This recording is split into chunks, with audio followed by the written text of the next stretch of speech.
When the short, medium, ugly guy you only talk to because you were bored blocks you. She thinks that guy is so much lower than her, but he blocked her. What does that make her then? Dumbass. Hi YouTube, welcome back in hell. My name is Cypress and today we'll be watching The Advocate Womansplaining Men to Women compilation 69 to 79. No matter how old they get, they still try to balance on parking lot dividers, they still laugh at farts, and they're still so happy we made it to this number episode. Why are guys so immature? I can womansplain. Part nurture, mostly nature. So the nurture part starts in school, where boys get in exponentially more trouble than girls. And the reason they get in a lot more trouble than girls is because they produce a lot less serotonin, responsible for calming them down, and a lot less dopamine, responsible for helping them focus, than girls do. And when those boys grow up, they're still looking to make up for all that lost recess time they spent in detention. The second scientific reason that men are more immature than us is that studies found that men do not emotionally mature until age 43. Women are 43, yeah, maturing until our mid-30s. Now, I do question the study a little bit since it lists eating fast food in the early morning as being emotionally immature. Oh, what? What the f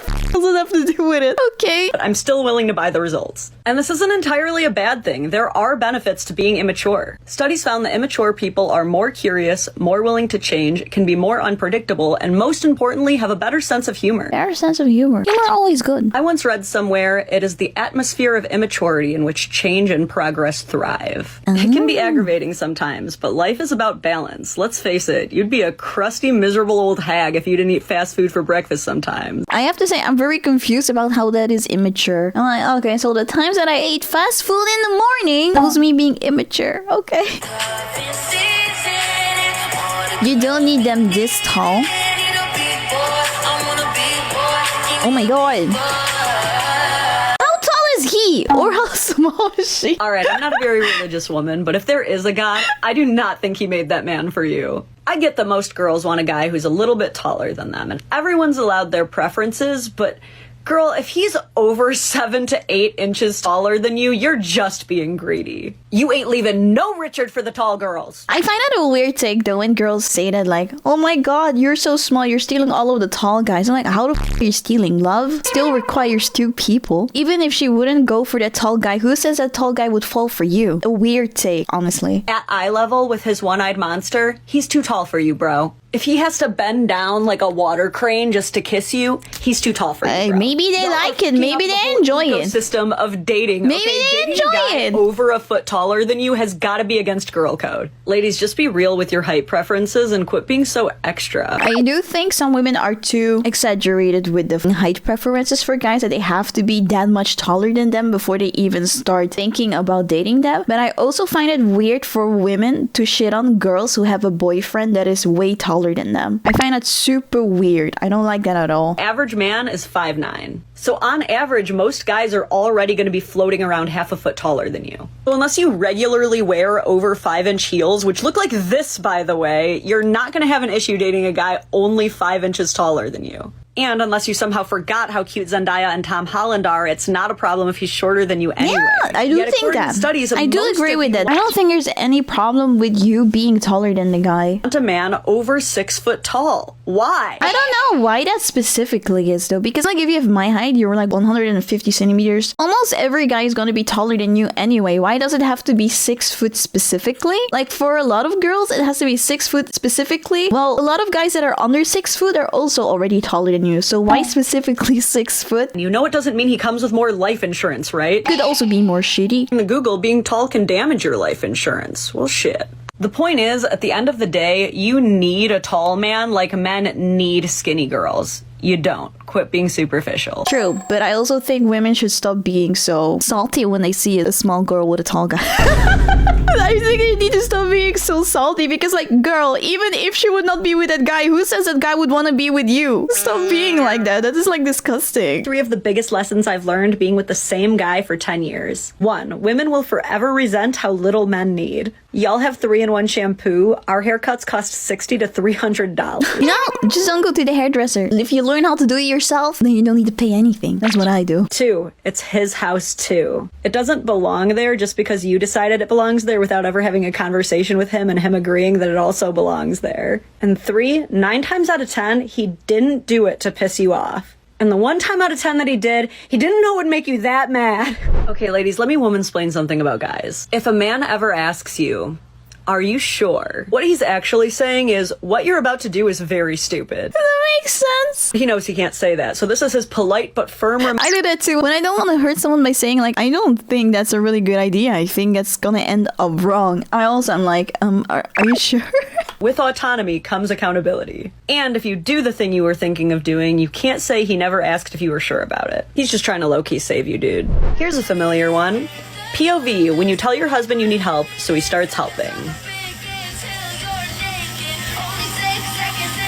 I'll just do it. Caption reads, who else does this? Too damn many of us. Too many. Now I'm gonna empathize first. There are correct and incorrect ways. But isn't it like, if you want it to be like done in a specific way, you need to explain how it should be done instead of just saying, help me? Is to do certain things, right? I think we all know that. But when it comes to preference, I'm gonna explain this very simply. Imagine you ask a class full of students to draw a cat. It's a pretty basic task, even if you're not But everyone's gonna draw it differently. great at drawing, you should be able to do something. Now, by the end of this activity, the most likely scenario is that everyone's gonna have different cats. You might have drawn a cat that looks very similar to another person's cat, but that doesn't even mean you two will get along. Even if you and someone else have the same picture of what a perfect ideal cat should look like, that's just one small factor in what will ultimately make I know where she's going. You should never expect that when you say, help me. I mean, the person's gonna help you, but it's gonna do it in his own or her own way, not in the way that you expected it to be. So the next time you find yourself in this situation, I just want you to ask yourself this question. Did they draw the cat, or are you mad that they didn't draw your cat?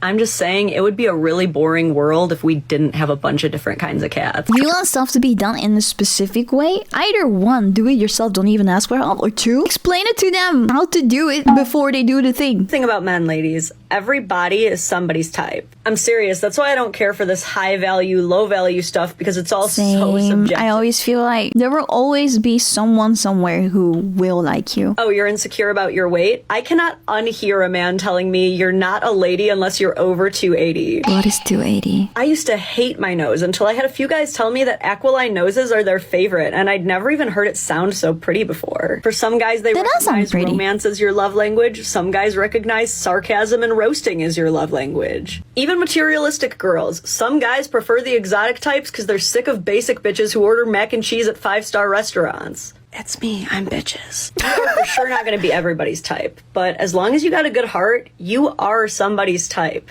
Go where you're wanted. It feels way better that way.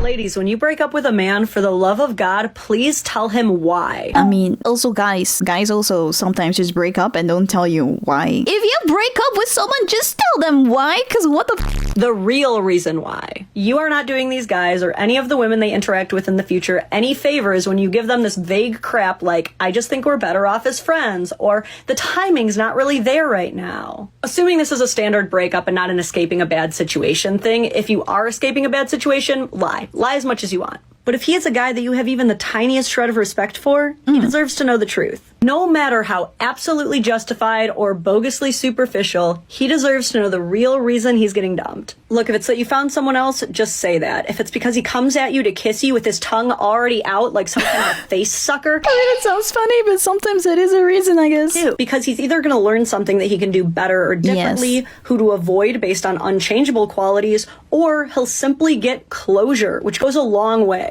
We've got so many guys wandering around totally unable to move on because they still don't understand what happened. And if the only reason you're not telling him why is so that he doesn't move on, you're an a-hole. Oh no! What does it say? What it takes for him to actually block you. When the short, medium, ugly guy you only talk to because you were bored blocks you. So basically, she thinks that guy is, I don't know how to say it in correct English words. Wordless. Not wordless, but low? Is that it? I don't know. You know what I'm trying to say. But anyway, she thinks that guy is so much lower than her, but he blocked her. What does that make her then? Dumbass. When the short, medium, ugly guy you only talk to because you were bored blocks you. I swear people love telling themselves. Sis really thought she did. In reality, all she did was admit that even the most bottom-of-the-barrel dudes in her mind still find her so insufferable that they have to block I wonder what compels you to actually post a video like that. her. Do you know what compels it takes for a dude to go out of his way to block someone? You must have been being weird as hell. And how is it a flex at all that you're so bored in life that you're taking time out of your day No, this is really sad. to lead on men that you So aren't even pathetic. interested in just for entertainment? What's really sad is that dude can never change his height or his physical appearance, but you can wake up every morning and choose whether or not to be an a-hole, and you still choose to be an a-hole. My suggestion to you is that you find peace in being single, because you might be there for a while. One thing I've always done, and I highly recommend you do, any guy that I dated, I told that every boyfriend I had before him treated me like a princess. Okay. And what now? Never shared any kind of trauma, any kind of mistreatment. I never ever shared that. As far as they knew, every man that I've ever been with treated me like a princess. Okay, so I do see where she's coming from and what she's trying to do here. So MJ's idea here is that she tells every guy she dates that every man before him has treated her like a princess in order to theoretically raise a bar that, from a lot of women's standards, has historically been on the floor for men. But I started to become suspicious that MJ's methodology was disingenuous when I noticed the hashtag sprinkle sprinkle. If you don't know, sprinkle sprinkle is a gold digger dog whistle. It refers to sugar or money, which is all men are good for in the princess dating model. MJ does not share her traumas or disappointing experiences with men, and instead tells the men that she dates that everyone in the past has treated her like a princess and spoiled her, meaning it's unusual to not be treated like a princess and spoiled, meaning if you do not spoil her and treat her like a princess, there's something wrong with you. Yeah, I thought that was what she was saying. The only problem is that it's not actually doing what they're trying to do. It's not raising the bar, it's moving the goalposts, because the bar doesn't actually exist if it's based off of lies and manipulation.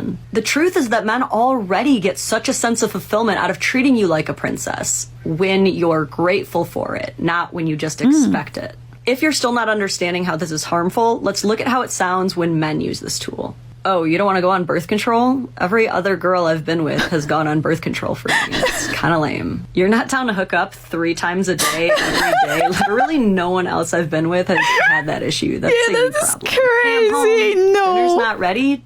What? I've never, ever been with a woman who didn't have dinner ready when I came home. The bar's on the floor. You can let your partner know that you have boundaries and standards for how you want to be treated without lying. There are 3 things that always come out: the sun, the moon, and the truth. You can hide your traumas for a little bit, princess, but if you can't be real with your man, don't complain when all your relationships feel fake.